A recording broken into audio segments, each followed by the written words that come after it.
Coming up on this episode of Belief Hole.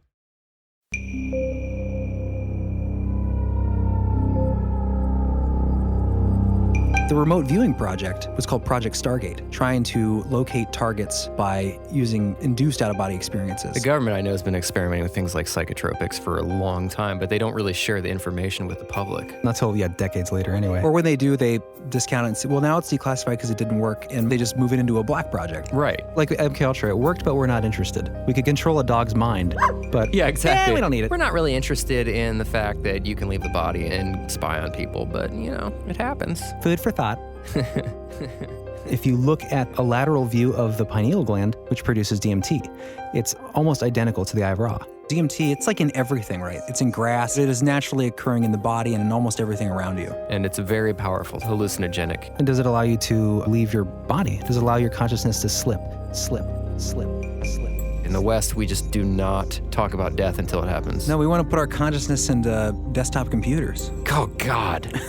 Transhumanism. Yeah, I don't even understand that concept. I get the downloading everything in your brain and putting it in software or whatever, but I don't get how that would work with the consciousness. No thanks. I'll take my chances on the natural way. Can you imagine being locked in software for eternity? Yeah. It sounds like hell. There's one thing in the king's chamber, and it's what they call it a sarcophagus, but it's essentially a rough stone isolation tank. Right. And they have these shafts coming out of the Great Pyramids aligned to the stars. And the Egyptians believe that the stars, that's where your soul would go. Mm-hmm. You don't believe in stars, though. Yeah, I do. I just don't know what they are. Flat earther. I just don't know what they are.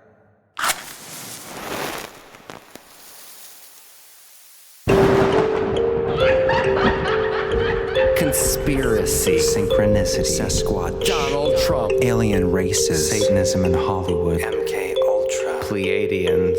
Mandela effect. Close the door, Ed. Jeremy! Close your door! Snowflakes. Inner Earth disagreements. My lab. JFK assassination. Flat Earth. Corey Feldman. Magicians are demons. Specters and spooks. Sleep paralysis. Muslim Islamicists. The gender spectrum. Yes! Alternative history. Shadow people. Shh, quiet, I'm trying to say words with the mouth. Psilocybin. Sorcery. Poltergeists. Sulfur. Evolution. Is it real? Skull and Bone. Elf Tower. I would never talk about it. That's old. Y2K. Cover-ups. The Oklahoma City bombing. Vampire.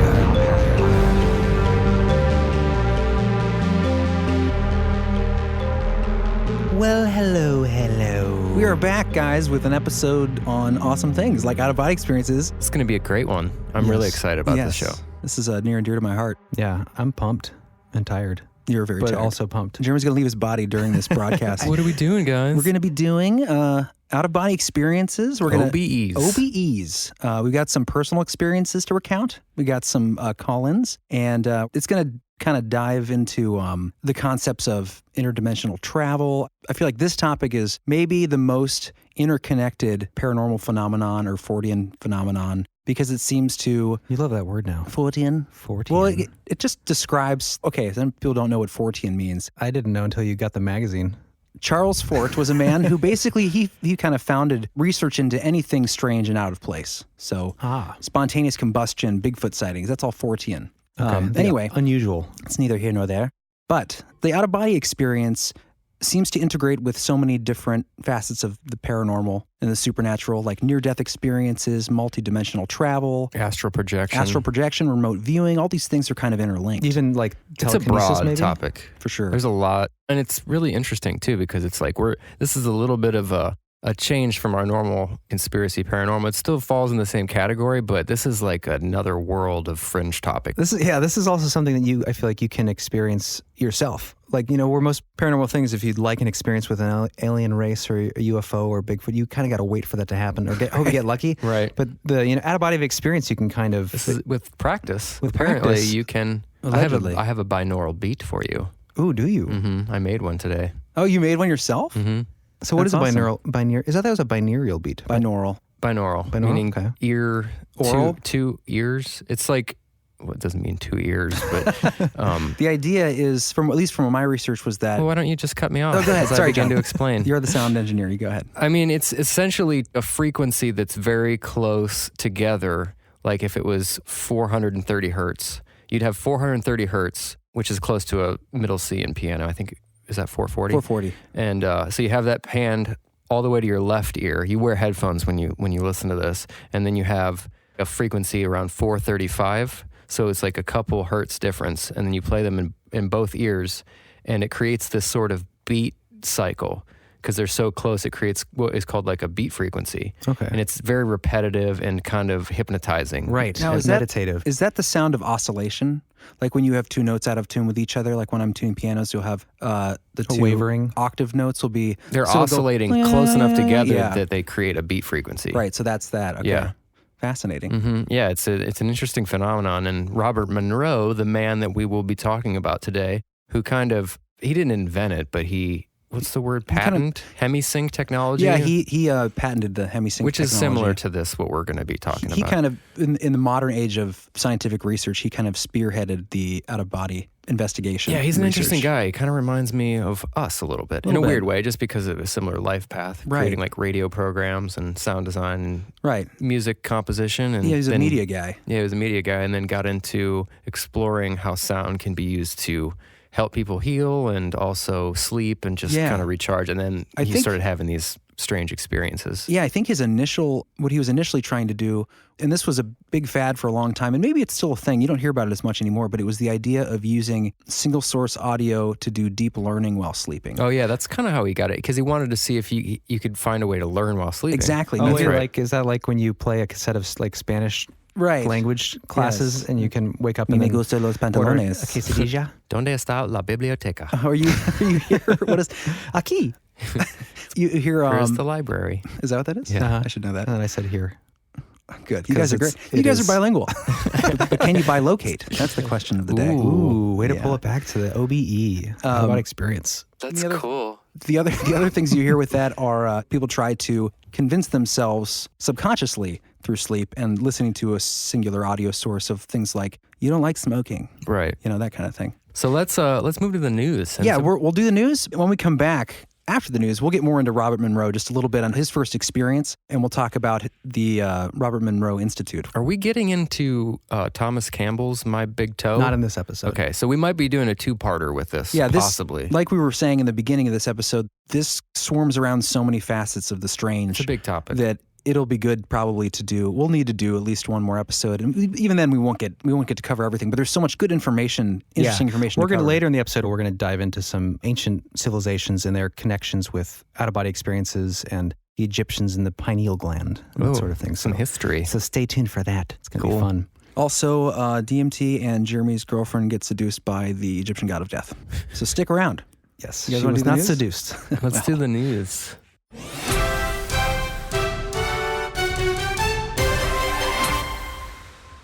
All right, news today. What's in the news, Chris? This is from Live Science. A little announcement to be made from the Flat Earth community. Ooh, Flat Earth. Flat huh? Earth, buckle up, people. which sect of is this the real flat Earth community or is this the well, the misdirection? You tell me. of, I'll read you the article, and Flat you can tell me. I think this is kind of interesting, even though I'm not a Flat Earther. not a believer yet. Flat Earthers cruise will sail to Antarctica ice wall at the planet's edge. Finally. And then the end of the title says "right" in a sarcastic tone, which is probably This annoying. will Very cha- objective. Annoying for flat This earthers out will there. change our planetary trajectory when this all happens. What does that mean? It means they will come back with evidence that there was an Oh, ice once wall. this Wouldn't that cruise be ship comes, funny? that'd be great. Yeah, the Game of Thrones They'll have style to have some big Donald Trump stories to to distract. Yeah, to misdirect people. Organizers of an annual conference that brings together people who believe that the Earth is flat are planning a cruise to the purported edge of the planet. They're looking for the ice wall that holds back the oceans. The journey will take place in 2020, the Flat Earth International Conference, FEIC, recently announced on its website. The goal? To test so-called flat earthers' assertion that Earth is a flattened disk surrounded at its edge by a towering wall of ice. Details about the event, including the dates, are forthcoming, according to the FEIC, which calls the cruise, quote, the biggest, boldest adventure yet. However, it's worth noting that nautical maps and navigation technologies, such as global positioning systems, GPS, work as they do because the Earth is ... a globe. Not true. All right, well, we'll get to that, Jeremy, some other That day. can be argued. Believers in a flat Earth argue that images showing a curved horizon are faked and that photos of around Earth from space are part of a vast conspiracy perpetrated by NASA and other space agencies to hide Earth's flatness. These and other flat Earth assertions appear on the website of the Flat Earth Society, allegedly the world's oldest official flat Earth organization dating to the early 1800s. Yes, Chair? Oh, I was going to say, for anyone actually interested in the Flat Earth, don't go to Flat Earth Society because it is a disinformation group. That's how the story goes, because they make arguments that, like, the reason we have gravity is because the Earth is rising at a fast speed in space. So they throw a bunch of Wasn't- nonsense yeah, just in nonsense. Isn't it kind of right. a satirical organization? That's one of the satirical arguments is that it website? was It's started run by yeah. George Soros. However, the ancient Greeks demonstrated that Earth was a sphere more than 2,000 years ago, and the gravity that keeps everything on the planet from flying off into space could exist only on a spherical world. But in diagrams shared on the FES website, the planet appears as a pancake-like disk with the North Pole smack in the center and an edge, quote, surrounded on all sides by an ice wall that holds the oceans back. This ice wall, thought by some flat earthers to be Antarctica, is the destination of the promised FEIC cruise. And there was more in this article, but I decided not to keep going because they were starting to get into making claims about what flat earthers believe. And then, because you like to talk about that topic. And I feel like it's a whole episode to get into. We've had a lot of people write in talking about we need to watch Behind the Curve. Beyond the Curve, Beyond I the think it is. Curve and Behind the Curve? I think it's Beyond. Behind the Curve. Whatever it is. Sounds like Beyond the Curve, probably. Yeah. Anyway, Behind the Curve is actually a documentary about how people fall behind in life. it's sad. It's like Behind the bell put up by curve. the SATs. Okay, go ahead. It's sad. But yeah, I figure, this is because that'd be a whole huge episode on its own. I mean, if we ever, it's such a stupidly controversial topic. Like, it should just be like, well, if the Earth's obviously round, you should just be able to talk about it and prove it and have a discussion. It shouldn't be like censored and downranked on Google. Yeah, I don't understand why people are so afraid of it. It's not like, the vaccine thing, there's at least an argument why people aren't allowed to talk about vaccine, Potential health health effects, risks yeah. because, at least there's an argument, but who cares if people talk about flat Earth? It's not hurting anything. Right. Well, they would argue brain that, cells maybe, but they would argue that it's like anti-science and it promotes confirmation bias and not actually moving forward with that's called science freedom of association and speech. freedom of thought. Yeah. Yeah. Well, for sure. But it is. It's silly because if it's so obvious and the science can prove it, then because there are people, and that's the problem with the documentary Beyond the Curve. Because I watched most of it, I kind of missed the beginning, but it obviously has an agenda, and it paints everyone in the flat Earth movement or seeking the truth about the flat Earth as people that want to feel special, and they've been outcast their whole lives, and this is a nice community. Well, and that's the whole conspiracy theory. Go ahead. I'm just saying, that's what a lot of people say about conspiracy theorists. Same thing. Yeah, you want to be they just different. want to be different. You want to have and- some special information no one else has. Yeah. When there are legitimate people, engineers, architects, pilots, scientists, physicists that are people that are leaning towards the Earth possibly being flat, and they want to find the truth. And all you have to do is meet them on that ground and say, well, here's why it's not, and treat them respectfully. Because and the one point that this documentary does make is that there's a scientist that comes on and makes the argument in like a pub for like NASA night or something. And he's saying what's important and what we're missing here when we talk about flat earthers, and everyone like laughs and whatever, because it's funny. And he says, Stupid people. Right. But then he was like, what's important is a lot of these people are thinking critically and they're skeptical and they want to find the truth. And these are the attributes that make good scientists. If we can meet them and show them why we have the science that we do or why we believe this, maybe we can actually bring these people into the fold, which I think is a respectable place to come from as like a mainstream scientist. But the majority of people in the media, it's just, That's how a lot of the bigger problems that we have right now in our world should be solved. We should be taking the best minds on both sides of the argument and then publicly allowing them to debate. Right. And then whoever wins with the best argument, at least we would be informed then. Right. I feel like the 60s and 70s, that was the age of TV debates where you had two figures on opposing sides who were like these figureheads of controversial thought, and they would just debate for hours. Spar it out. I can't remember the names. There's a great documentary on these two guys specifically I'm thinking of.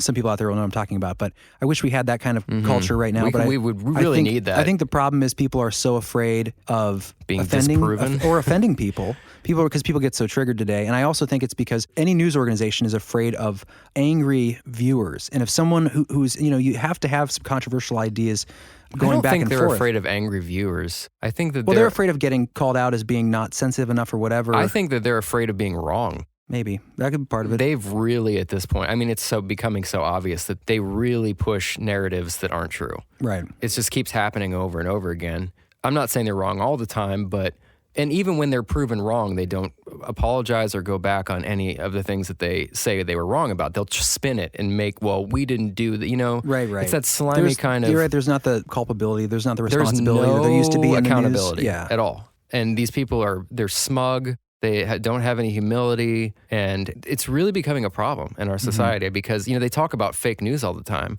but they're a huge part of it. They talk about being afraid of allowing YouTube to have news because then people might get wrong information, but they're the kings of misinformation. Right, yeah. I mean, they do a lot of it. I don't want to slam on them and say, we don't need them, because I think if it was done right, it could be a very important part of our society, but they've really gotten off track. Right. They've really misled a lot of people. Well, the mainstream media. Yeah. When it's owned by 6 major companies, there's some serious issues. I also think that one of the big issues with the mainstream media is that they're now competing with the internet. Oh, yeah. So They're desperate. They have to make their stories sensational. This started back in. That's not an excuse. This started back with the OJ trial, things like that, where all of a sudden you had sensationalism, reporting constantly, trying to find new news, trying to outdo the other people. Fox News alert, CNN breaking news, everything is this intense. Everything's look red, at me, look flashing, at me. Right? The end is coming, sort of thing. Yeah, it's sensationalism, and it does sell. Yeah, and I also think... Anyways, we were talking about the flat earth. Yeah, the last thing I'm going to say, I do think that podcasts, long-form discussion with interesting people, that's the way of the future, the way of information, and I think that... Are you saying we are interesting? Well, I wouldn't go to us for news, even though Jeremy likes to sing valid news. But what I'm saying is, you can find interesting people, credible people talking to each other and having real discussions and debates. Deep, in-depth conversations where you think and you present lots of information. And you have these intellectual people who have these really intense debates for 3 hours, but they're talking to each other. It's not a thing where you get 10 seconds to say your point and you get smashed by someone on the panel. Or it's like a cut-up montage made by editors that are trying to get the most sensational story. Right, exactly. Well, I think younger people are seeing more and more through this kind of stuff because of things like long-form podcasts. I think that's going to be going away in the long run. They're not going to be able to survive against honest conversation. As long as we make it through this censorship, I mean, and I think we will. I don't think there's any way you can stop this sort of movement at this point, but yeah, that's a whole nother show. Yeah. Well, to wrap this back in, I was just going to mention that we actually had, referencing your news article and the documentary Beyond the Curve, we had a friend of the show, Oyvind, who actually wrote in. Oyvind. He requested Oyvind. Oh, by the way, he did say that the Norwegian was pretty good, but try to slow down the words a tinsy bit. And he said his English isn't much better. Sorry, Oyvind. he said, I won't amuse you with a speak pipe. I guess he says his English isn't great. So. Oh, come on, dude. The accents that are. I know. I want to hear his voice. We're not going to judge you. We like the accent. We know that you'll judge us. But he did. He wrote in, and he said, by the way, watched a documentary about flat Earth on Netflix the other day, and I must say, the curve is real. So we have at least one person that believes the Earth is a globe. One person. That's one for the globe. Wait, what did he say you watched? It was the Netflix documentary. Oh, yeah. Well, I mean, we've had a lot of and that maybe I actually haven't seen it, and I don't believe in the flat Earth. I mean, I don't know what to think. I've seen really intelligent people talk about it. I don't understand it. Right. I don't understand you agree the with math. him, though. You believe in the curve for now. Yeah, more probably than the flat, but I'm not dogmatic about it. I think that we've been lied to about so many things over our history that I don't know, and I don't really care, honestly. Yeah, I mean, I would make the argument that there's just, and I was talking to a friend, Pat, the other day about this, and I made the point towards the end before our Skype call ended where he got sick of talking about flat Earth, and he said, I appreciated your point at the end, and I agree that at the very least, the flat Earth, the people investigating flat Earth, the flat Earth quote movement is making people interested in physics again. Like people genuinely going out and practicing real observational science and trying to figure out what's going on. Right. And that's valuable. It'll be interesting to see if we ever do get more into space, if more like civilians actually, we've been hearing about it for a long time, these hotels in space and stuff like that. Yeah, if we don't just skip the moon and go to Mars. Did you hear that they're trying to go back to the moon now? That would be nice. Mike Pence the other day said that's the goal in 5 years. Oh, great. It's taking 5 years to get back to the moon, though. Well, it'll be funny if we get there and it's just black and white, grainy, wavery video. That's all we can take. It's just the way the moon looks. Yeah, there's a lot. There is a lot of deception in the space community. That's why I think people get pretty wrapped up in this stuff. It's hard to trust. And I mean, there's all kinds of stuff. It's like being cheated on multiple times and then trying to But then believe her. Yeah. Honey, this time I swear. This time I'm not sleeping around. Well, okay. Well, let's get into our actual topic today. Yeah, you want to take a quick break first? Yeah. Do you want to hear what we're going to be getting into after the break? You have a little descriptor you wrote up? Quick little summary. Thousands of people throughout the centuries have reported vivid experiences of separating from their physical body and exploring, however briefly, another plane of existence in which one can move through the world by simple thought and directed will. From government-sponsored programs like Project Stargate, to privately funded hospital research, to historical accounts from respected figures, The phenomena has fascinated and affected humanity both on a personal level and on an intergenerational global scale. The implications of this phenomena are interwoven with near-death experiences, visitation of parallel realities, the significance of lucid dreaming, and now with research in quantum experimentation, we are beginning to bridge the scientific with the spiritual as we begin to understand how consciousness and the universe have clandestinely worked together since the dawn of time. That's cool. So it's a big, so it's a big topic. So we're gonna do at least one episode, maybe another one following up. Of course, we won't get to everything, but stick around after the break, and we're gonna start to get into the hole. I was gonna say meat, but meat hole. No, let's get out of the meat hole. Time for a break.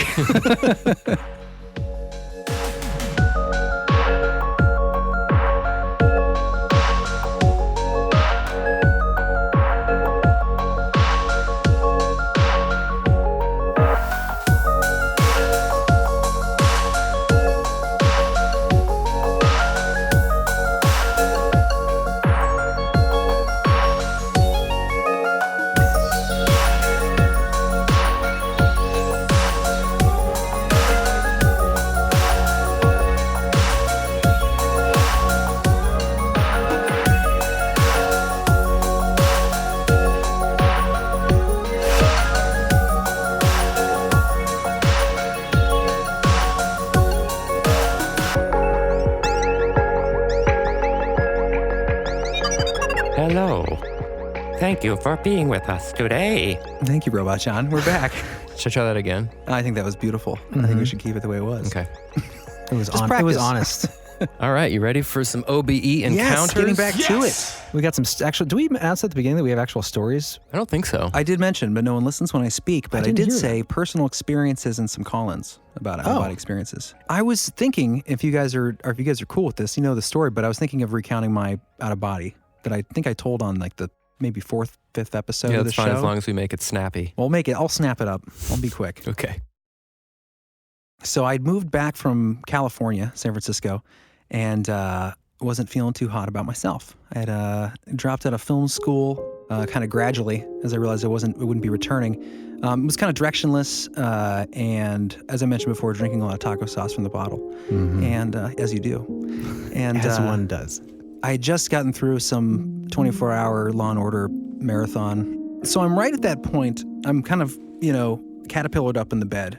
I don't know what that means. Caterpillared up in the bed. What are you, like I'm a tucked in. child's cartoon? I have tucked myself in tightly. Did you have your Berenstain Bears? I had my Berenstain Bears. I tucked myself in tightly. You touched. Okay. We're having a problem here. We're having fun. Go ahead. So I'm right at that point between sleep and just a conscious awakeness. You know, that spot where you notice you're beginning to drift and your body feels calm and numb. And right at that moment, I started to feel this vibration in my body, and it started to get more and more intense.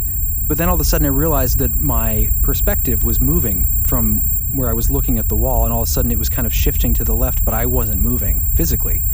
And the vibration was increasing, and I got really freaked out, and then all of a sudden my awareness was back with the same perspective, and then the vibrations began again, the buzzing sound and the vibrations, and then all of a sudden I started to shift to the left again. And this time I was like, you know what, I don't have much going on in life right now. I'm just gonna leave, see what happens, roll the dice. Your body. My body, because I realized that's what was going on at this point. And I start to float towards the floor, and then I move up, and I'm just floating. I'm just floating through the room, but everything looks the same. It wasn't like a dream. It was a real visual experience. I go down the stairs and I head towards the door and I go to open it, and then I realize that I just can pass through it. At this point, I'm like, okay, this is crazy. There's no way anyone's going to believe this ever happened. I'm going to start looking around and try to make mental notes because I didn't believe it. So I'm like, okay, so I'm noticing which lamps are on, what pictures are on the refrigerator. I float into the living room, and Dad is in his normal position on the chair, snoring with his mouth open and watching TV. And a book's open on the desk next to him. And so I kind of float over there and I peer down and I look at the page number and I log that into memory. And I go to interact with Dad, and as soon as I interact with him, it was like a right back into my body. And of course I got up right away and I went and I just checked everything to make sure, because it even when something like that happens to you, it's so bizarre and so out of the norm that you can't believe it, even though it felt completely real. It didn't feel like a dream. So I checked all those little things, the lamps, the refrigerator photographs, the page number on Dad's book, and it all checked out. Dad in his sleepy sleep face on the chair. I told you this story before. I don't remember the book number or anything. The book page? The book page number. Literally? 24, yes. You really remember that? Yes. I don't ever remember you saying that. Well, this is why I don't tell that story a lot. Because it's hard, except people on, don't believe it. I mean, on it's not broadcast. that I don't believe it. I just didn't know it was that exact. I just thought it was more just like an experience. I didn't know that you had logged I did, details. because it seems so crazy. I mean, did that prove to you that we don't die? Well, yeah. I mean, after I got back to that, like my fear of death basically vanished, at least for years. I was going to say, It's for a day or it doesn't two. seem like that really held its weight. No, for it very did. long. Just because I'm afraid of falling in an airplane doesn't mean I'm afraid of what happens once I'm dead. It's more of the anticipation that frightens me. It's the journey, not It's the destination. Exactly. That terrifies No, but me. I did. I had this overwhelming feeling of relief when I got back into my body, because for the first time I was like, I know for sure. Like I had a faith growing up, things like that, and you question certain things growing up and have doubts about everything, even the reality of reality. Mm-hmm. But after that moment, I was like, okay, I know that we are not locked into this shell. These meat vessels? Right, these meat vessels, as it were. Yeah, and that As it were. the result that you had from that emotionally, psychologically, is I think the same reason why things like psilocybin, psychotropics, even DMT can be used for people with depression, or people with terminal illnesses that are on their maybe deathbed. fearing their death. Yeah. Mm-hmm. That same effect, you realize that there is something more. And in the upcoming stories that we have from some friends of the show, I think we'll that's get into that. so part of the reason why people are depressed in life to begin with is it's this underlying fear of death, this underlying unknown set of circumstances that exist, and it's just you can't escape it no matter what. And to have that relief of knowing that through psychedelics that there's more than this physical world has to be hugely Absolutely. subconsciously and consciously relieving. Yeah, and I think it's similar to faith in a way and spirituality, and I think it links that in a lot of instances. It's not only the fear of death, but I think it's also the undertow of meaningless in our material existence for sure, right, that you can see past if you have an experience like this, an out-of-body or It just a opens trip. up so many more doors of like, well, if that's true and this isn't the end, then we'd never started almost. Yeah, I was thinking about it last night and thinking about it in a different way outside of the sort of stereotypical concept of afterlife where you go to one place and Like it's heaven or something. like heaven or hell or whatever. They said But I started Kevin. thinking of it as like Kevin. go Go to Kevin's house when we're done? like what if Earth is just this, like picture the map on like Nintendo Mario 3 where there's this line and you stop at like the castle or the bridge Right, or whatever. okay. So Earth is just This this is a very place. unique analogy. Well, it came to my mind last night after listening to one of our stories from somebody, and it was the idea that Earth is just like one of these little levels that you can go do do do do do do and decide to stop at, but it's only your life here is just a moment. It's one level on the map, and you can go from in different places, blow a flute, and fly to a different dimension. But this is just one Flutes. temporary We experience. gotta put that sound effect in there. But yeah, it's fascinating. It's what is that Shakespeare line? When we have shuffled off this mortal coil, must give us pause, because in that sleep of death, what dreams may come. What if? Stop showing off. Did you guys ever see the movie So What stuff like Dreams May slings and Come? arrows, outrageous fortune. No take. Yes. What movie? What Dreams May Come. That was a great movie with Robbie Will. Yeah, it was good. Robin Williams. God Is rest that his soul. what that was taken from? Yeah. Mm-hmm. Well, yeah, Shakespeare, I think, took it from What Dreams May Come. Yeah. He obviously watched Good it. thing you cleared that up. Yeah. Anybody confused out there Yes, Shakespeare is a definite plagiarizer. Yeah. of modern day screenwriters. He's a I think he cribbing. built a time machine just for that purpose. Probably. Big Genie fan. Yeah, Yeah. Spielberg, a lot of that. There was a taken from. great science fiction short story called Who's Cribbing, and that was the concept. Was that Kurt Vonnegut? I can't remember which guy it was, but that was the idea that this guy kept going to publish his stories, and every time he did, someone would publish it right before it. It's because someone was traveling into Oh, I remember that. Past, right? Great story. Or the future. Mr. Wygant. Woo. Good class. And good story, Chris. I like that.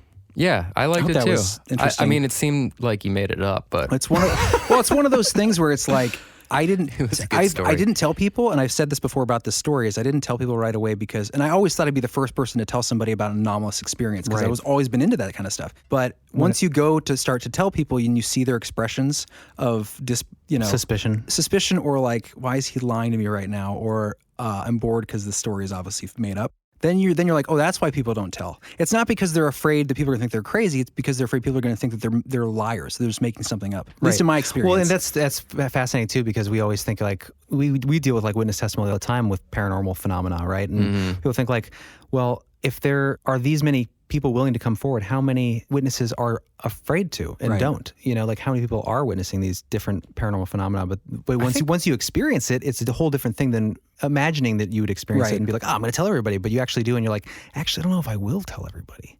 Yeah. I believed your story. I just didn't know it was that detailed. Yeah. Like with the page number and stuff, which is, I mean, that, like if you really went and looked at that after the experience, like that would just like solidify it for sure. I'm not sure about the page number. What? Wow. I'm pretty sure, but I don't know. Wow, embellishment city. All right. What really validated the story for me. That's funny that you just came clean. He was so like confident on it for the last 10 minutes. Well, the page number part, I had to make it compelling. No, this is the thing. The page number part I remember, but I don't remember if I somehow mentally added that 24 number after the fact. Okay, so you do remember checking the page. The specific number. Oh, yeah, well, I remember that's it being different. a number. Chris, this is a roller coaster, man. Yeah. Right now. I just We're wanted up and down with you. I know, sorry. I'm just kidding. It never happened. I'm just kidding. It did. But what really solidified it for me was right after this happened. This was, I don't remember. It was 2005 or 6 something. Anyways, the internet was getting going for a while, but it wasn't what it is today. So I started Googling. Google was becoming the big search engine, and I looked up out-of-body experiences, and everything that happened in my experience, like that vibration thing, super common. I didn't know that at the time, but that beginning vibration is kind of the symptom of the onset of you popping from your body, is that vibration building. Right. And so as soon as I read that and it was described exactly how I had my vibration, I was like, okay, that's just one more like, what are the chances? The other thing it said was if you have a lot of vivid lucid flying dreams leading up to an out-of-body experience, it's another sign you're about to have one. I had 2 weeks of, and I've had flying dreams and lucid dreams, but I had 2 weeks straight of just those dreams and up into this experience. And I don't know what contributed to why it happened to me and why. It wasn't like I was trying to do it or anything. It was probably a combination of where I was mentally, emotionally, and something about the temperature. I was overheated, and I remember being paralyzed. And I think that sleep paralysis plays a role sometimes in these experiences where your body's frozen and that chemical's been released into your body where your muscles are paralyzed, but you are still awake. And my further research has revealed that is when you're supposed to attempt an out-of-body experience. Is once you stay awake, but you get as close to sleep as you can. And once you realize that it's difficult to move and that chemical is being released, that's when you start to imagine the sensation of being on a roller coaster or crossing your eyes or trying to do a mental sit-up. These are some of the techniques people utilize to get into these altered states. But anyway, that's my story. To climb out of their pineal If you gland. don't believe me, I'm sorry. It's okay. Strange. Like every night there is that space where you're like right before, and a lot of times you'll wake up, and then you're like, what the fuck was that? Right. Yeah, it wasn't a dream, but it's such a bizarre part of consciousness. It's just like, that what Twilight do stage. you guys see faces? Oh yes, or hear all the voices time. Like in that All the space time, in dude. between Like, sleep and they're not just random. They're like very vivid and they're real. usually like malevolent, I think. Sometimes, a lot of the time, they can be. Yes, and it's like I always think, is this so? If you guys out there experience this, let us know or leave a speak pipe about it, because I don't know how pervasive this experience is, but apparently it's for the three of us. But yeah, when you're in that state between sleep and wakefulness, and right as you're drifting, there's that period where you feel like you can let yourself go to dream, but before you do, you see faces, or I do. Or hear voices. They're very vivid. Very vivid. And they're not recognizable. No. They're not recognizable. They're no one you've at all. seen before. Yeah, no, but they're not like blurry. They're like, that is a person that has a very see detailed, wrinkles, moles. It's very bizarre. It is strange. Pupils. Have you heard voices too? I feel like I've when heard voices. phenomenon, not as frequently. but really. I've heard voices once. Usually it's the faces, and even that's rare. Like once in a while, maybe a few times in my life, especially when I was younger, that would happen more often. I think the more we go to bed listening to like YouTube videos of oceans or lectures by Graham Hancock, that doesn't happen as often. But the voices, I remember when those would happen, they were just very short sentences they made sense, but not in context to anything I knew. It'd be like, I told him to get into the car or something like that. And you're like, where did that come from? And it'll wake me up. Do you guys ever like go like right in that same area of sleep and you like have this world happening and it's very familiar? Oh yeah. And then you wake up and you're like, yes. What was yes, that? absolutely. Like, I knew all that stuff, like in a very deep, profound way. You have memories You have from memories. when you're in Like- that state, from previous times you're in that state of that real place. Right. And then, and I know exactly what you're talking about, because right as you're leaving it, you're like, whoa, no, but that was real. That was like a series of ideas and events that all were like, I was in it. that only makes sense in that Right, yeah. moment, You in come that out of space. it and you're like, that makes And you no sense you start at to all. lose it really quick. You're like, wait, what? I knew that guy. Who was that guy? Oh, what was that? Where was Yeah, that? what? It's so bizarre. It's other planes, maybe. Well, that other will- realities. Yeah, I mean, that makes sense. because you're dripping DMT with your pineal gland, and people. Pineal. Pineal. Wow, it's No. pineal. It's pineal, isn't it? I think so, yeah. Whoops, pineal. Pineal gland, but you're dripping that DMT, which people use to have altered states of consciousness to zip out their body, completely lose contact with this reality. Well, it's interesting that you guys are talking about that. And John, I'm glad you brought that up. That feeling of, for just a moment, you catch yourself when you're about to fall asleep. But in that short moment, that millisecond, you have lifetime. you lived a lifetime, or you had. And I think the most fascinating part is the fact that when you were having that dream, it wasn't a dream with just disconnected concepts, but it was like you had the memories of that world within that moment. And then it slips away when you come back. But at that time, people, places, or a feeling of that world is there. And then you're back, and then you're like, what was that? Yeah, very strange. That goes into the idea of, in that twilight period between wakefulness and sleep, there is potentially the ability to travel to other realities where you exist as well. Like it's a doorway. Like you might be stepping into a John, Another John. Inhabiting that John. They do feel like lifetime. Like it's not just hallucinations. It Right. feels like you're having experiences with other beings. Right. Well, that's when we get into the stories later. My girlfriend Jess' story is coming up soon, and she described that. It's not in her recording because I had to edit it down, but she talks about how it only lasted like 3 to 5 minutes in this world, but she spent a long time there in her actual state with that experience. Yeah, I think so. that's The common. movement of time, even like the pass out stories, The pass out stories. Yeah, no, it's a whole bizarre, strange phenomenon that I don't think any of us understand. Yeah. And science doesn't seem to be too concerned about this part of it. Although I think it is starting to experiment with. Yeah, there's The government, I know, has been experimenting with things like psychotropics for a long time, Right. but they don't really share the information with the public. not till decades later. Or when anyway. they do, they discount it and say, well, now it's declassified because it didn't work. And we don't use it anymore. My suspicion is, they just move it into a black project. Where Right. They say, Or it "Here's- worked, but like MK Ultra, it worked, but we're not interested. We can Right. control a dog's mind. Yeah, we're but- not. Yeah, exactly. we don't need it. We're not really Right. interested in the fact that you can leave the body and Yeah. go spy on people, but it happens. It happens. Just want you to know. Like the project for Food for thought. the remote viewing project was called Project Stargate. And that started in the 70s under different names, and then eventually in the 90s became Project Stargate. But that was the idea that trying to locate targets by using induced out-of-body experiences. So you could travel to different locations. They wanted to utilize it for a military purpose. It was initially a defense agency project that eventually moved to the CIA. So strange. And then they were like, yeah, there's nothing, there were some targets, but not enough to prove that it actually occurred, so we're going to close it down. And you're Of course they're not going kind to of tell the thinking truth like, about that. yeah, I mean, if they did, would they be like, oh, no, it worked, we use it? Yeah. No. Yeah, Why of would they course tell? not. Why would No. they tell other enemies of the state that? Right. I information? wonder if it inspired the movie. it did. Are you talking about the Men at Sarah Goats? No. Oh, Stargate. that's based on that. No, it's not based on Stargate. No, it's but it's a similar idea, and it's just interesting connection to like Egypt and the connections with the OBE and the pineal gland and how Right. Eye of Ra connects, and they use it to travel. I mean, yeah, it's obviously different, but it's just interesting that the military was involved in that movie. Well, you know, who knows? Maybe because Stargate, the film came out in '94, and the project was titled Stargate in '91. So maybe the screenwriters liked the name for the project, and they decided to use it as part of their maybe Merble. Merble. Maybe Kurt Russell. point. Maybe Kurt Russell was a remote viewer working for the government at the time. Probably. That joke would have landed better if I didn't say Merble before. Wait, I gotta say, real quick, it's interesting. Merble. Interesting you bring that up. Kurt Russell was if not the first, one of the first persons to report the Phoenix Lights because he was flying in a private Russell? plane. Kurt Russell called in the Phoenix Lights. Really? Yeah. I Isn't heard that that. interesting? We should get him on the show. Yeah, he probably can. If you're listening, Kurt. They were big Give enough. us a ring. fan. Curtis, we have your number. Anyway, yeah. Did we Tangents want to? upon tangents. I know there's so much in this, and I keep wanting to say different things, but I don't want to get too We have a far lot away. to get to still I think that we should take a break and then come back and start with some of the stories. Sure. Yeah, maybe we can even save the Robert Mondavi. It's Robert Monroe. Why do you say Robert I don't know. Monroe? Who is that? Mondavi. That's somebody. Robert Mondavi. What would Robert Mondavi do? I know the name. That's Brian Boitano. I don't know. He's a desert. Right. But yes, Boitano. let's come back and let's do some fun stories, and maybe we can save the history and the Monroe Institute for the upcoming episode. Yeah. All right. All right, we'll be back.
back. We're back. Hello. Hope you had a great break. We did. It was all right. That was good for me. I thought it was pretty good.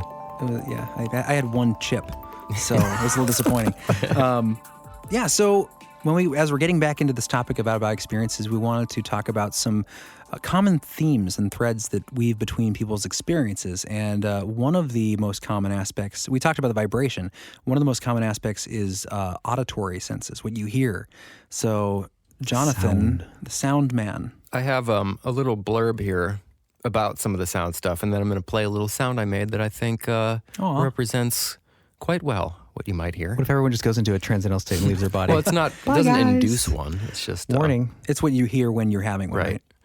Going from a waking state or semi-waking state into an amorphous state is usually the most dramatic kind of spiritual travel experience. In one type of amorphous transition, the traveler suddenly senses a powerful vibration or sound and is caught up in that energy. This is sometimes accompanied by a feeling of being drawn or propelled by this vibration at tremendous speed through a dark space. This experience seems very similar to the descriptions of the tunnel associated with near-death experiences. Numerous people who came very close to death, no heartbeat or respiration, have near-death experiences where they have described different types of sounds or vibrations which propelled them at seemingly great speed through a dark tunnel or corridor. Sometimes there is a feeling of being catapulted out of the body. In these cases, the vibrations usually start at a low pitch and continue gaining in frequency and power until they become almost explosive in their intensity. In other cases, there is the feeling of the inner sounds or vibrations, but not the experience of movement and acceleration. Often, such static experiences involve hearing spiritual music or sounds and can be quite ecstatic. Sounds occurring during the conscious transitions out of the body are usually very powerful and may result in the obliteration of the body perspective. Monroe discovered that the nerves, which inform the person of their body's weight, size, and position in space, seems to largely quit functioning when this sound occurs. Some of the sounds occurring are of a spiritual or mystical nature, rather than the transitional sounds carrying the traveler to a different location. These higher spiritual sounds are of a heavenly nature and are ecstatic beyond description. They are aspects of the final destination of the spiritual travel, rather than a phenomenon involving travel to some other location. Some sounds a person may encounter include the sounds similar to a speeding train, a loud buzzing, a flute, or sounds of nature like the roar of a waterfall. These sounds or vibrations are of such intensity that they seem to pass right through the body, overpowering the other senses. These are examples of the transition to ego loss during spiritual travel, where the person literally merges with the sound. It's weird. It's like that vibration. It's like what you were talking about. Yeah. Did you actually hear a vibration? It was a hum. Okay. It was, it wasn't like overpowering though, right? No, but it became, and that's the other thing. It didn't feel like it came from within me. It felt like it came from around me and then moved through me. And then it's almost, thinking about it now, it's almost like that is the conduit where you are using words like frequency and things like that. I always thought that was so cheesy, like your spiritual vibration. But when I think about it in the context of this, it makes sense as a vibration, like somehow you tune to that vibration or that vibration tunes to you. Yeah. Your spirit or in your the soul. beginning, there was the word. I sometimes think that our reality is built on sound in a weird way. It is. Well, yeah. Well, I mean, even at at the quantum level, they talk about strings vibrating or like the base of the quantum field. Right. base It's of all string vibration. theory. Even light, it's vibration, right? Light is a wave and a particle. And that gets That into the ties into multiverse theory, which we'll touch on in the next episode. The double slit experiment, which supposedly proves that we live in an information-based system and not matter and energy-based, according to Thomas Campbell. Do you want me to play that binaural beat real quick, too? Yeah, you make this one? I made this one. Okay. All right, listeners, make sure you're lying down in a safe place because you're about to leave your fucking Pull over if bodies. you're driving, otherwise you will. No, it doesn't do it that quick. It takes a couple minutes but I'm just going to play so you can hear the vibration sort of sound.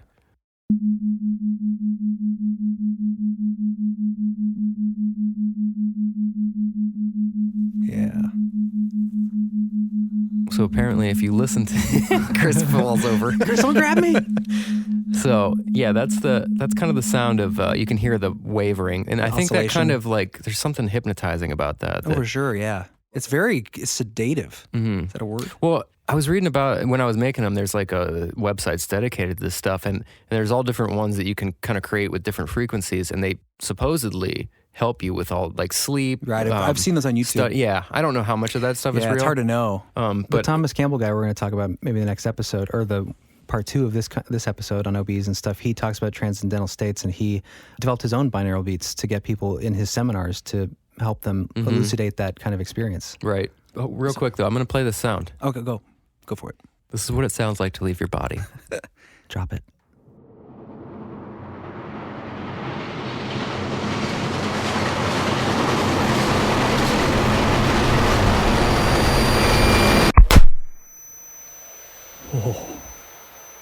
And you're free. You're gone. See you later. I could feel that. That wasn't quite what I heard, but was way awesomer. Awesomer. I mean, I've heard that it's like this kind of high pressure sound that builds and then you just pop out of your body. Yeah. Now, even if you don't ever get to leave it, you know what it sounds like. And that's the thing. So many people have these, and apparently you can induce these if you. I mean, they have seminars, things like that, but you can do this on your own. Actually, if you read this book, and we won't touch on it today because I know we don't have a lot of time, but Journeys Out of the Body by Robert A. Monroe. It's a really, really well-written, enjoyable read, and it goes in depth on his experience, like how it began, and even some of the strange, he has journal entries because he would record these every night they happened, and they were consistent for weeks, and strange things like one chapter is called Intelligent Animals, that's about creatures and entities he's seen on these astral voyages. And just for everyone out there, if it's cool with you guys, I just want to break down real quick, and I'll do it fast because I know we want to get to your stuff. I just want to break down the difference between astral projection and remote viewing, because I think that's might on be the edge of their wondering. seats, frankly. We might be wondering what the difference is. Okay, this is from astralvoyage.com. I'm never going last again. I'm going to plug my ears. Astral projection is placing your consciousness into the astral plane. Remote viewing is placing your consciousness into the earth plane. These two planes are different in that they do not share the same vibrations. The astral is finer, quote, and can include a much broader range of frequencies. Whenever you have finer vibrations, the bandwidth for perception is greater, colors, sounds, entities, etc. When you astral project, you may or may not see other life forms, lower astral entities or higher entities. None of this is the case with remote viewing. When remote viewing, you will see the same range of colors, objects, and frequencies as you would during normal physical awareness. The only overlay with remote viewing is that sometimes the time dimension overlaps and you will see an object that does not currently exist, but it will exist in the future. As an example, you may see a building on a field, yet the building does not currently exist, only to find out in a few years' time the building has been built. This instance has been cited several times. According to Astral Voyages. I mean, I don't know what the recitation is on that. So yeah, that's kind of that's according to this site, the difference between astral projection and remote viewing. And I think the key takeaway for me is that astral projection is the idea that you're going to a different plane of existence, and you might see entities, you might hear voices, you might experience things in a more strange way, where remote viewing is more, you're just traveling through our realm, our world, without being in a different dimensional space. The last thing I was going to say, when I had my experience, I heard one word, Eden. And it was the intention that it was a name and not a place. And I don't know what that was about. That happened to me once. I won't go into that now, but it was with the UFO stuff. Oh, like really? a name came into my head and I looked him up and he was Whitley Strieber. What? Really? Yeah, I never heard of him. And the name just popped in my head. Seriously? Yeah. That's crazy. Right after about that. It You was had like an ear pain. You thought maybe you were abducted and had an implant or something. Yeah. I think I actually did. Did you get it out? No, it's still in there. Oh, They're tracking us. be careful what you say. Well, it's too late now. They know everything We were about me. broadcasting what you're saying anyway. Sometimes I wake up too with little blood mark on my ear.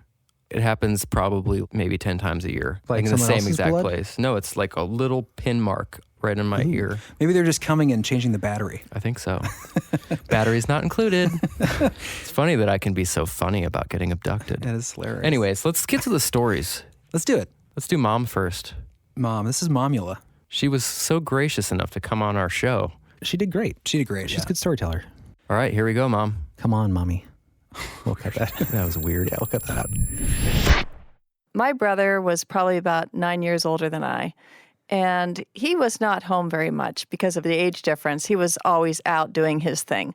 So I really missed him. I didn't get to see him very much, and I was usually always excited when he called, and I would sweat because I'd be so excited to hear his call. Because unlike today, when you've got your cell phones and you got your ways to communicate instantaneously, a phone call was a big deal because we're talking about 1971. Well, I hadn't heard from him for quite a while, and I was probably a sophomore in high school. And one night I went to sleep and had a very interesting dream. But it was a very vivid dream. I dream differently. I tend to dream some that are extremely vivid, and I, to this day, can recall every detail. And other dreams just come and go, and I can't even recall them in the morning. But this was one of those very vivid dreams. Well, he had moved to London, hence the reason why we had very little communication at that time. Phone calls were extremely expensive, and if we got a letter, it was rare. I was living in a town in Ohio, and was enjoying my junior year in high school. As I left, which I thought was my body, I was floating with a direction in mind, like I was flying through the air. And the next thing I knew, I was coming upon a street that was very dark and kind of an old architecture. And the building was brown, a lot of bricks. And I went into this building through the window. And when I went into the apartment, I saw a layout very vividly in my mind in this dream of what the apartment looked like. And then I just remember waking up. But it was very imprinted in my brain, the experience of flying and going to this particular place and what the building looked like. And felt a little bit odd, like what happened, because I had never experienced anything like that before. So it was probably about a year later when my brother came back from London, and we were talking, and I shared with him the dream, kind of with the details that I just expressed to you. And he just got totally silent, and I can remember his mouth dropping open. And I said, John, what's wrong? He said, oh my gosh, you just totally described the street where I lived on and the brownstone where I lived in that apartment. To this day, I'm just incredulous with that experience, because I evidently had seen something that I could not possibly have seen. Did not have any information prior to that from my brother as to what it looked like. And it was kind of a bonding time for me with him, but also one of those times when you go, whoa, something really strange happened. Of course, I was quite young, and my brother was always into the odd things, and always interested in, out-of-body experiences, but I didn't know what that was at that time. I was expressing something that I didn't have a name for. My brother was able to say, oh my gosh, I think you had an out-of-body experience. But to me, it was just an extremely vivid dream, and it was a very concrete thing that I had experienced. But for him, he was able to put a label on it. My brother John explained to me one time that he had an out-of-body experience, and his was really strange. I just remember him saying that he was lying in bed, and he was kind of in that state, how when you're kind of in between sleep and in between wake, but he all of a sudden felt himself leaving his body, and he realized he's sitting on a curtain rod in the bedroom, looking down at his body on the bed, thinking, whoa, what's happened here? This is not where I should be. And it took him a while to realize what was happening. And then I remember him saying he felt like he was going back in his body, but he didn't want to go back in. It was like he kind of liked being up there on the curtain rod. I have not repeated an experience that I felt was out of body since that time, but I have had a lot of very vivid dreams with people who have deceased from our family, where I feel like I've actually talked to them, but not in terms of an out of body. That was my one and only. I don't think it was really scary. It was more reinforced the feeling that I was close to John, and that I had a real need to see him. And I think that's what happened that night. I actually went to see, I didn't see him when I arrived. He was probably out doing something fun. But when I arrived, it was an empty apartment. But I just feel that it just kind of reinforced the feeling of closeness with my brother.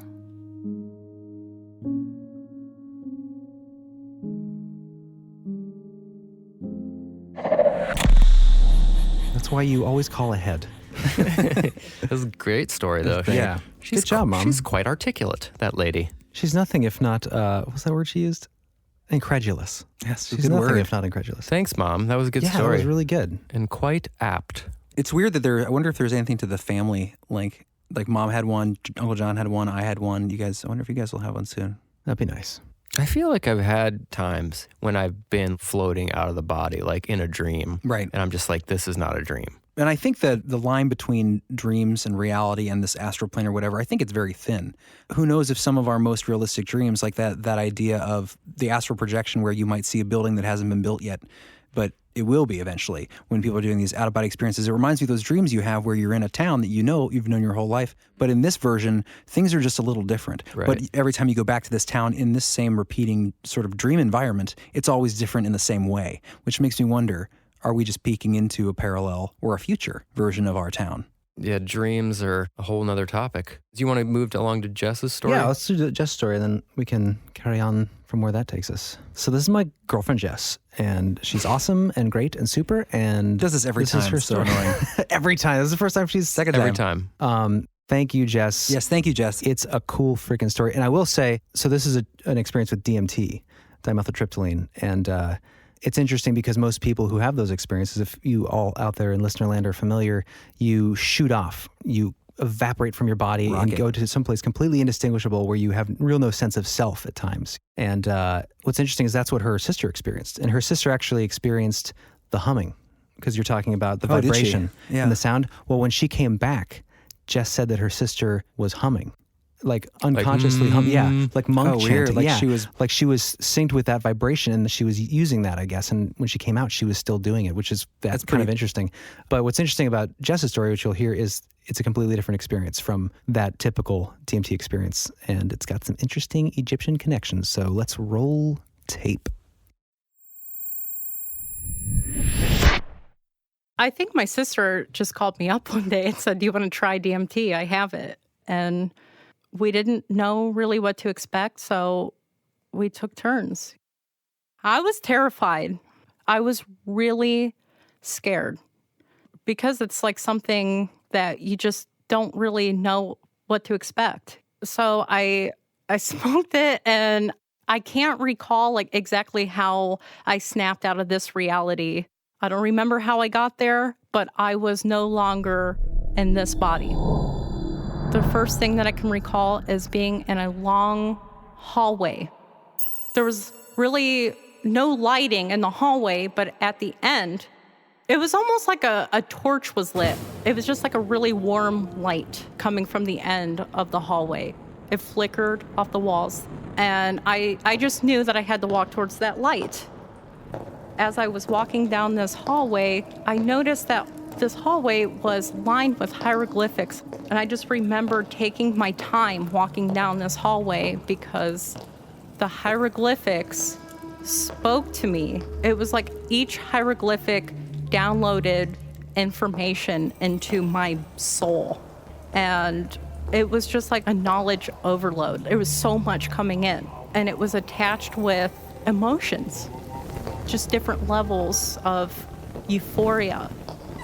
I couldn't really get enough of it. And I remember feeling like I took a very long time to get to the end because I was studying all the hieroglyphics. They just made me feel amazing emotions that I've never felt in this reality. And I'll never be able to explain that. But yeah, I finally made it to the end, and I was greeted by this man who had a jackal head.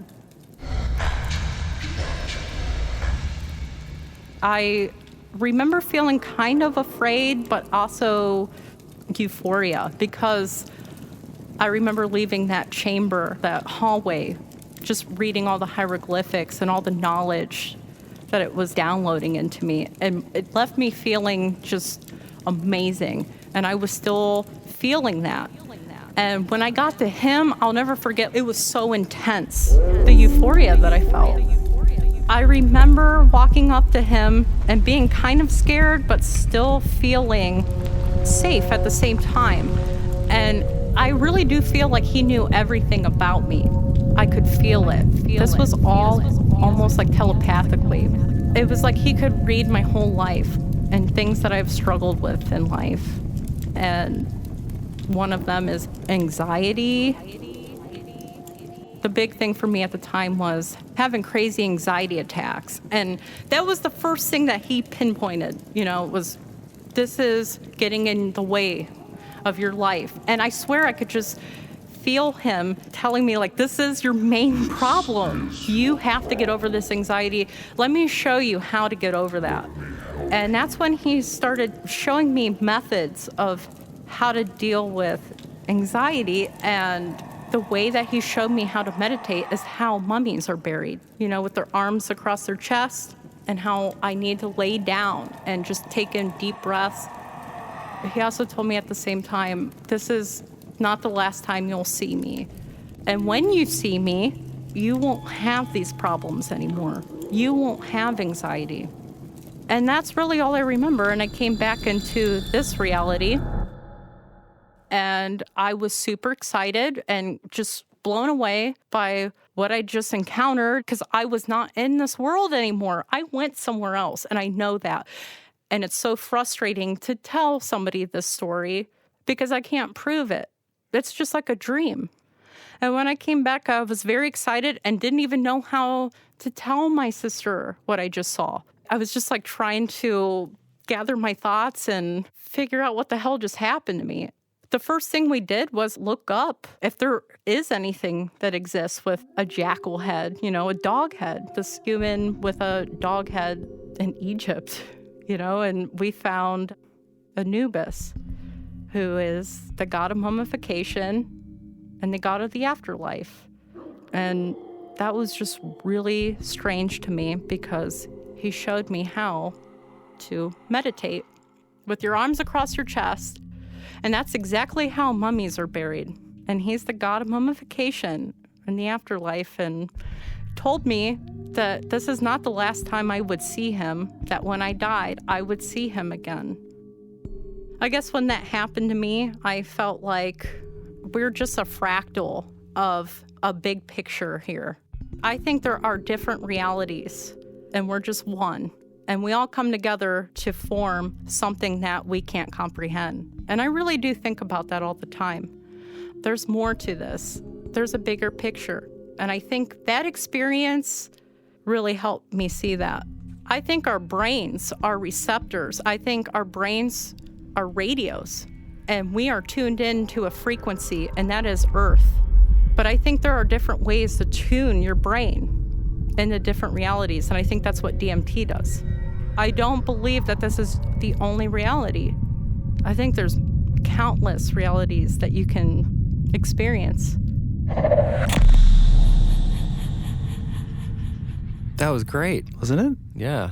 Very. That gave me chills at the end. I want to experience other realities. Very interesting stories. Yes, that was great, Jess. Excellent story. And it got a dog man in there too. Just such a bizarre, it's fascinating and bizarre and also kind of exciting because, it does sound like she experienced something that it seems like all of us will at some point. Yeah. It's fascinating about the hieroglyphs, though, how there must be, and this goes back to like pyramids and all that stuff. There's something there that ancient cultures used to understand about sound and about structure that we just totally... Well, think about our discussion on vibration being the source of everything, and think of how many ancient cultures use vibration. And geometry. Chanting or...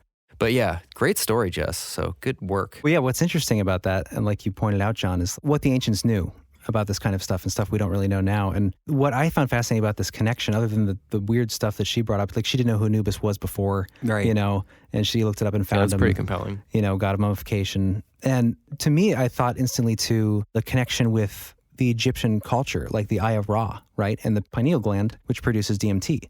And if you look at a lateral view of the pineal gland, it's almost identical to the Eye of Ra. That's bizarre. Yeah. Have you seen this picture, John? The comparison between the Eye of Ra. You familiar with the Eye of Ra, that symbol? Yeah. And that and what the pineal gland looks like from a vertical view of the inside the brain? I think it's a side view. I think I have seen that It before. is bizarrely close. I had put it in the show notes. Yes, I'll show you here, John. It's almost identical. Well, it makes total sense. Yeah, look at that.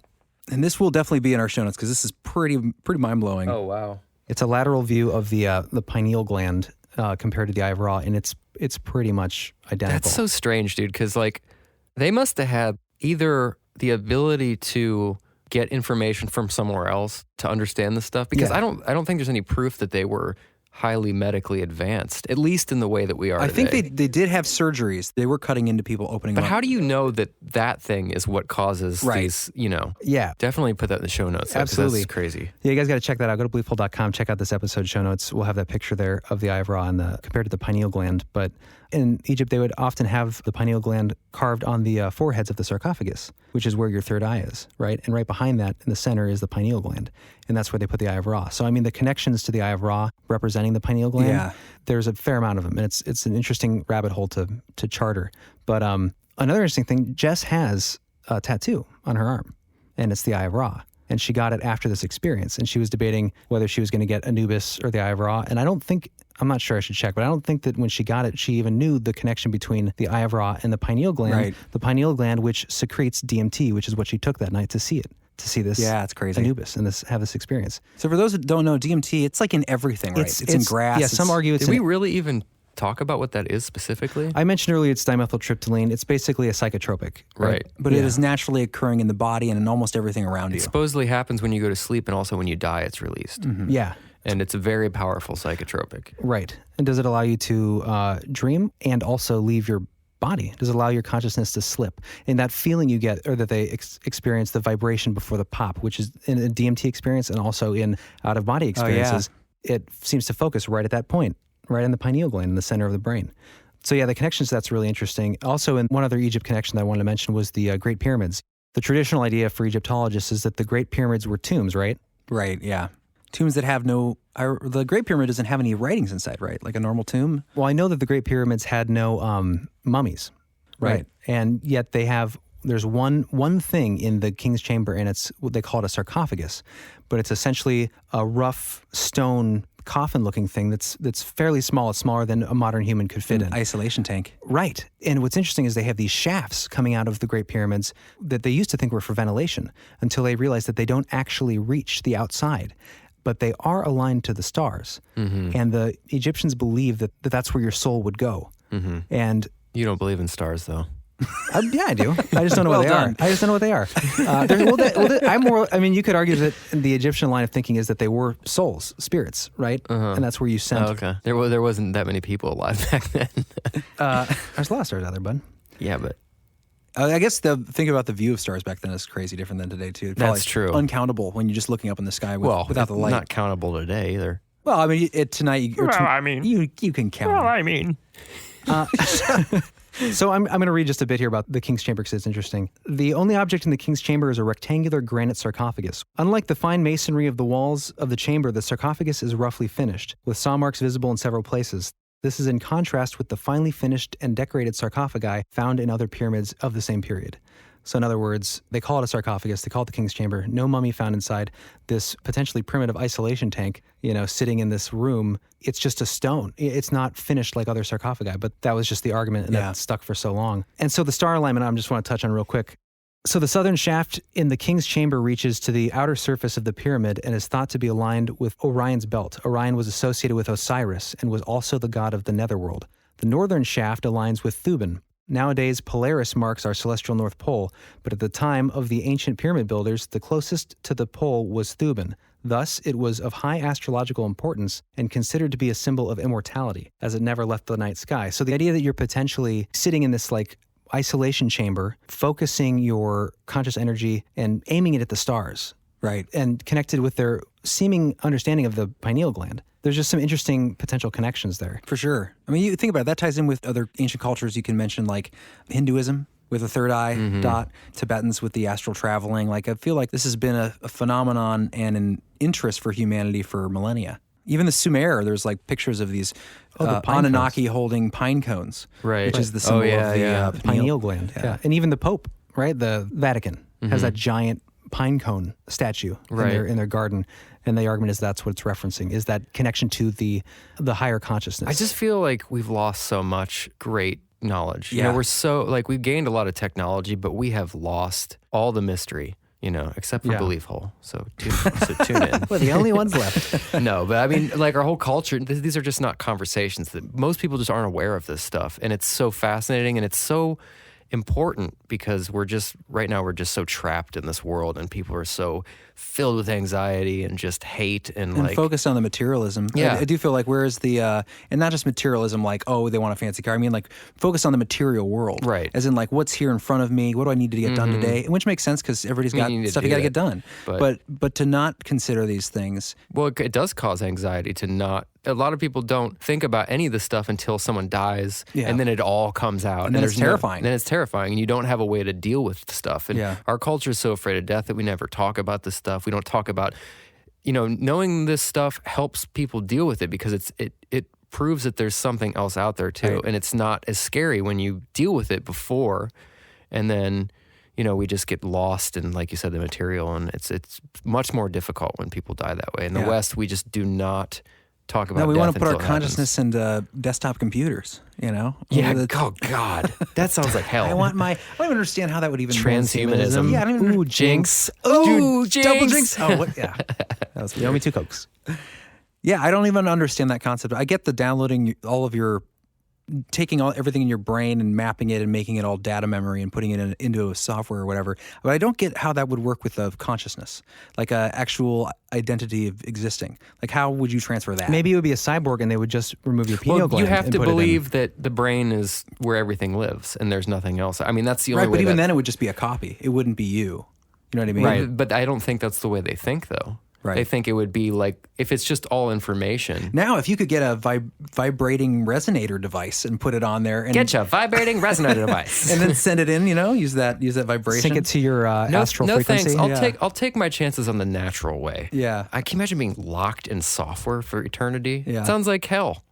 This gets open to a whole other can of worms that we could talk about, but I think this is a really fascinating topic. For sure. And definitely we're going to have to do another episode because one of the things we're going to need to touch on that I want to get into is, at least a little bit, is talk about some out-of-body experiences that relate to near-death experiences in which you have examples of people who see things that they could not have seen but saw in this near-death experience. Like evidence-based. Like a shoe on a roof of a hospital. We didn't even get into Robert Monroe and Right. the actual scientific studies they've done. Right. And we have to do another show on this because there's so much actual evidence and science that has gone into like some of these studies that you just don't know about. Yeah. Right. And one of our awesome speak pipes we got this week just fits perfectly because it's about his mom and an after-death experience. So it fits really well. It'll be, I guess we'll do that on the next episode. Part 2.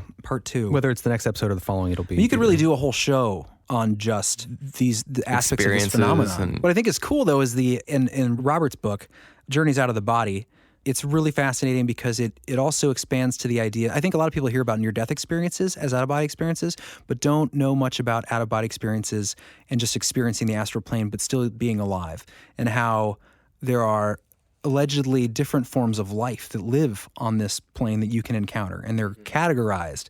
And maybe that's what we're seeing as we're heading towards dreamtime, those faces and stuff like that. For sure. Like according to him, at least from what I gathered so far in the book, is that he's encountered spirits of people who've died, but he's also encountered entities that are like little gremlin type things. It starts to bring up ideas of machine elves. Shape-shifting machine elves? Yeah, like the Terrence McKenna. Yeah. Jinx. Jinxie It could also explain like just paranormal things in our reality. Yeah, shadow people. Things that people experience, goblins. I think the thing to drive home, at least for me, it seems if you do believe that these experiences are occurring and they're legit, it really points to the fact that there's no death. There's just moving into a different... Shifting into a different dimension of existence. And in these cases, you'll be experiencing different sorts of entities or people that have left. All the things we talk about, is it all a combination, heaven and hell and all this, is all of it just a soup of experience, on the Mario map? Yeah, that's what I keep thinking of now. I'll play Mario now. Well, that about does it for us. Yeah, I think that's a good starting bit on this topic. Yeah, we'll have to pick this up. Yeah, we could have gotten into more on this episode, but I feel like we would have done it a disservice because we would have had to rush through stuff. If you guys have experiences about OBEs or even near-death experiences, call in the speak pipe because we are going to do another show on this, and we'd love to have some of our listeners. Absolutely. Yeah, go to beliefhole.com and click on the leave a voicemail or voice message button to leave us a speak pipe. And you got 90 seconds, but if you run out of time, you can just leave another one. Or if you're a little more technologically savvy, you can send an email with like an MP3 attached, and we can play it that way. If you've got your own gear, you want to do a little more long format Or thing. even just record on your computer, yeah. Yeah. So I think you get a minute and a half on the speak pipe. And while we're wrapping up here, I want to say thank you to, we have a few new patrons, and we are going to save their stingers for the next episode. But thank you guys so much. We got a special set of twins and another great guy that you all out there may be familiar with from his Bigfoot story in the past. So next episode, we will be introducing those stingers. Thank you guys so much. Yeah, super generous, Terry. Yeah, thanks, Terry. That was awesome. And thank you for sending in the story. And anyone else that wants to support us, go to beliefhole.com, click the Patreon button, or also go to CastBox and subscribe. I don't know. What else do we do? What else do we need? What else we do? That's pretty much, yeah. I mean, so, any way you can support us, leave us Facebook recommendations, share with your friends. You guys who've been doing that are awesome. Thank there's you so many people much. out there that are helping us grow right now, and It's we really so been, appreciate it. Really been amazing. We're really starting to feel like we can do this. Like we can keep going. So anything you can do to help grow the show, we are immensely grateful. yeah, we want to keep doing it, guys, and we appreciate you. We love you in the hole. Yes, we do.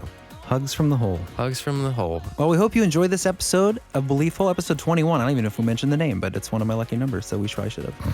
One of your lucky numbers. I got a few. Come back and join us again when we cover the remaining topic. Yeah, I'm not sure if we're going to do this next episode, but it will be next one or the following one, and who knows what we'll be doing next for sure. But Yeah. In the it'll be something meantime, good. grab your loved ones. Know that there is no death. Know that there is no death. There you go. That's That's a positive message at the end. Be good to each other. Stay cool. Don't be somebody's fool this year. Goodbye.